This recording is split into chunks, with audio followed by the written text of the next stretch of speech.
What's up, everyone? Welcome to Ashley Talks Movies, and welcome to my review of Tron Ares. This is the third installment in the Tron franchise, which dates all the way back to 1982, and fans have had to wait quite a while for this one. It comes 15 years after the release of 2010's Tron Legacy. This one is directed by Joachim Ronen, who is no stranger to Disney. He directed a few other sequels for the company, including 2017's Pirates of the Caribbean: Dead Men Tell No Tales, and 2019's Maleficent, Mistress of Evil. Tron Ares stars Greta Lee as Eve Kim, the new CEO of Incom, who wants to use technology and AI to help people and solve the world's problems. But she'll need a critical code to do that. Meanwhile, Julian Dillinger, played by Evan Peters, the head of rival company Dillinger Systems, is using AI technology to build weapons and soldiers in the grid and bring them into the real world.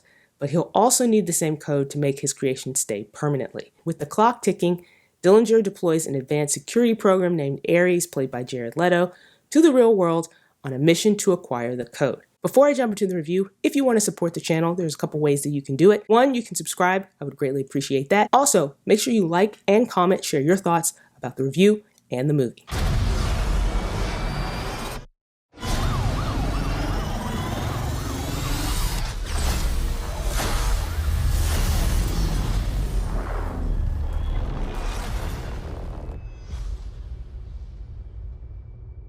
I'm looking for something.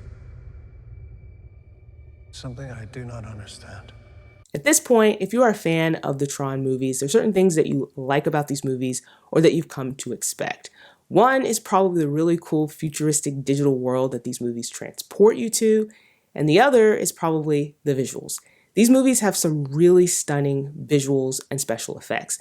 Now, we can debate whether or not the visuals from the original Tron movie still hold up to today, but there's no denying that they were really groundbreaking at the time. This is a franchise that has relied on its looks more than anything, and with Tron Ares, you get exactly that and not much else. This is a big sci-fi action movie with jaw-dropping visuals, cool action scenes, and a pulse-pounding soundtrack by Nine Inch Nails, but when it comes to the story, it's pretty much a mess. Now, one of the things the story does have going for it is that the stakes seem higher here, but that might just be because so much of it seeps into the real world than it did in the previous movies. There's a bigger focus here on the artificial beings known as programs being brought into the real world. The movie throws out a few big ideas about the ethical implications of AI and about the dangers of technology if it falls into the wrong hands, but it doesn't really explore those themes.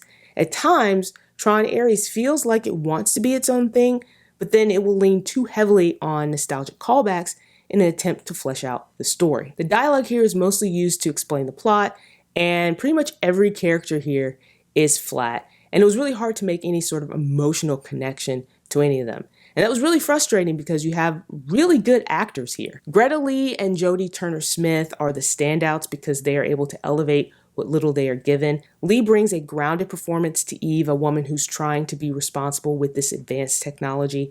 She also gets a sufficient backstory that drives her character's motivations, and she's one of the few characters that you'll actually care about. Turner-Smith does a great job of playing the villainous Athena, a program that can't break free from her programming directives, and she is so menacing and formidable in every scene she's in. Now, as far as Jared Leto goes, I know there are people out there who are wondering about his role in this movie. As Ares, Leto isn't terrible, but he's also not remarkable. He gives a very robotic, blank stare performance, and it works for this character because that's just how the character is. This character is very one note. This character is very robotic. This character, when you first meet him, has a blank stare because it's being thrown into the real world and it's processing it and it doesn't quite understand it.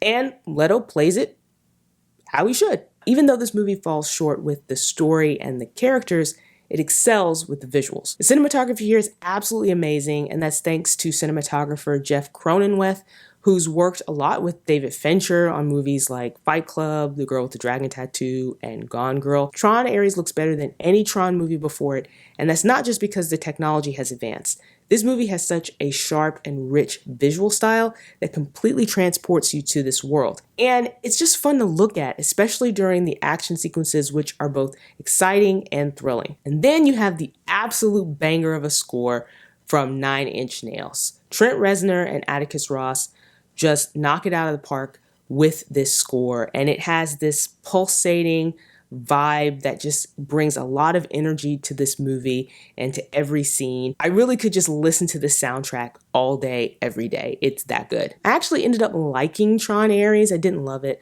but I wonder if that was because I went into this movie with moderate expectations. I'd seen the previous 2 Tron movies, so I knew what to expect, and I got mostly that with Tron Ares. This movie is good, but it's not great. This movie won't work for everyone, but if you are a fan of Tron and Tron Legacy, and you like those movies for the visuals, for the special effects, for the futuristic worlds that those movies imagine, then you'll probably have a good time with Tron Ares. Now, I saw this movie in IMAX, and because the visuals are so great in this movie, and the movie relies so heavily on the visuals, that if you are planning on seeing Tron Ares, I recommend that you go see it in a premium format, whether that be IMAX or Dolby or RPX with Regal or 4DX, whatever the case may be, because the visuals really bring this movie to life and they're the best part of this movie. And so if you are going to go see it, you need to see it on the biggest, best screen possible. So those are my thoughts on Tron Ares, which is out in theaters this week.